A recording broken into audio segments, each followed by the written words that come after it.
Hello everyone, I hope you're all doing very well. Today's valued viewer request is from Rat276.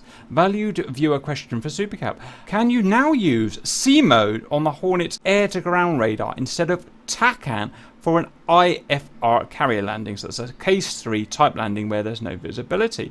Lock it up and follow it in. I wonder if it's easier / more intuitive than TACAN. Well, really good question, and we're going to go and find out. Now, obviously, you wouldn't do this in real life for tactical reasons. A, you just wouldn't want your radar in anyway, and B, you certainly wouldn't want to lock up a carrier. He would probably get quite annoyed. But let's say, what if the TACAN on the ship went out and there was just no other way of finding the carrier?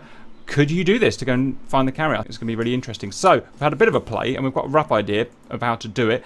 It's going to be case 3 conditions. I'm not going to do a proper full case 3 landing because A, I can't actually remember how to. It's just not something, you know, I'm not interested in doing in the Reapers. And B, it's going to take forever. So we're going to do a kind of a halfway house. Are you ready, RC?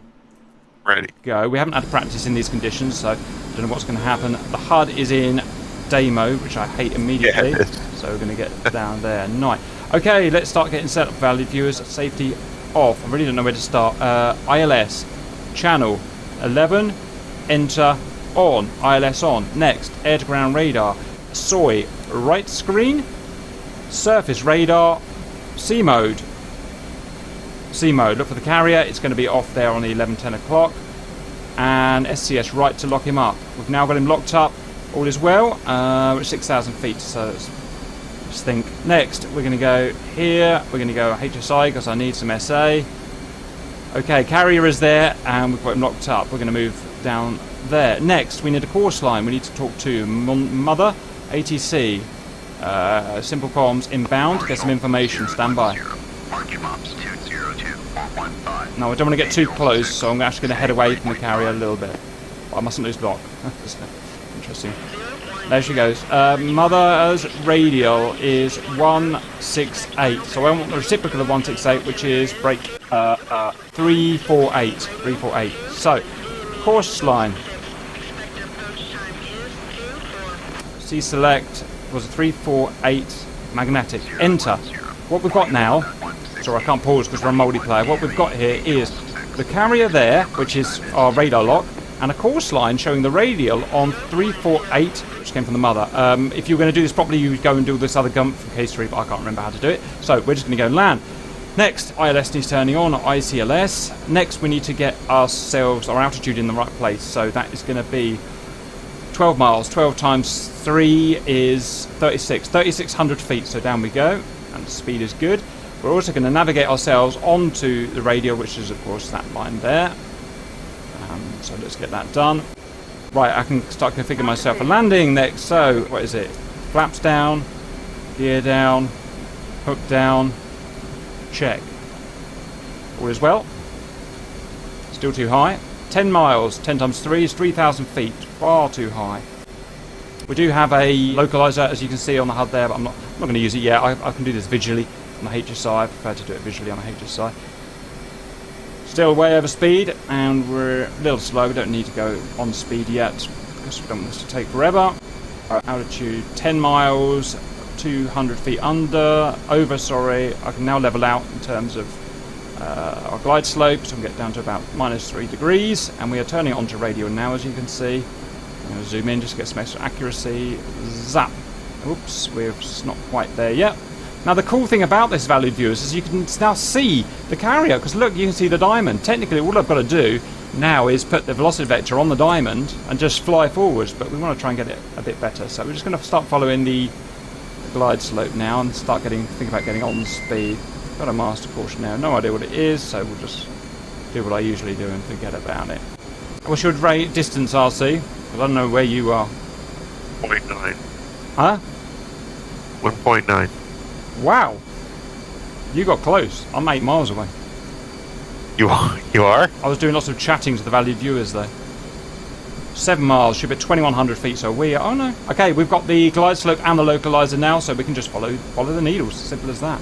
Now at some point, we do not want to give the men on carrier lymphoma, so at some point we are going to have to turn off our radar lock, and we could turn it off now, because we've got ICLS on now, so we could turn it off now, but just because it looks cool having that diamond on, I'm going to leave it for a little bit. And I will turn it off with nose wheel steering. I will lose the lock with nose wheel steering. Let's spend some time double checking everything. So, gear down, check. Flaps, check.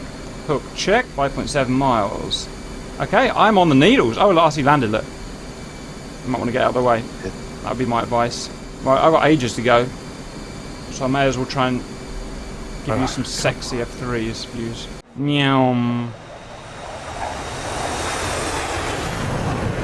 I say that was just following the Yep. the radar, and then it picked up the ILS, and I just followed it in. I mean, all in all, so far it's easier than TACAN. A, it's easier to kind of set the radar up than it is the TACAN. Type in codes and stuff like that. B, is there a B? Oh yeah, you get the diamond to follow. So if you do lose SA, which is possible if this is completely black out, then you just say, okay, there's a diamond, put the circle on diamond, fly in. Like we said in real life, you couldn't do this because you would get a severe B word, but you know what, I'm not going to see this. I'm going to have to go night vision, and I haven't got any night vision goggles, which is brilliant. So, scratch that, we're going in. A landing on lights on by default, I can't remember. Then they are not. On you go. Oops, high. Embarrassing for me. I'm coming in high. I don't know how you saw that runway. I could see the LED light. Okay, I can see it now. That you can see right a ways out. Honestly, everyone wants to see you do well. Even certain forums want to see this work. So let's just chill, okay? The carrier is moving, of course. So some adjustments. Okay, we are pretty much trimmed on speed, I'll say there. Always a nice feeling. I'm going to aim slightly right for the carrier. Oh, you're in the LSO, are you? Cheeky. Yeah. I can't see the wires, by the way. Where are the wires in relation to the kind of end things? We don't do this a lot. It's just, you know, it's not really our interest. No, they're about. No, I really can't see the wires. Oh, I see the wires. See the wires? Right, just don't do anything weird. That's kind of what I usually do at this point. Do something weird happens. Oh, there we go. Look at that. Yay! There we go. Nice. How about that? I'll see. First time in conditions. So, does it work? Yes. Is it really, really easy? Yes. Is it super cool? Yes. Is it realistic? Not really, unless maybe there's an emergency. I think that's a great question, and I'm chuffed with that. Anything you want to add, RC? The thing I would add is that if you were actually going through this and not being able to find the carrier, they would vector you in. Watch out. Well, again, roleplay. But Pretend. if you had no communications, Yeah, then it might just be. pretend, yeah. Right, I hope you enjoyed that. See you later.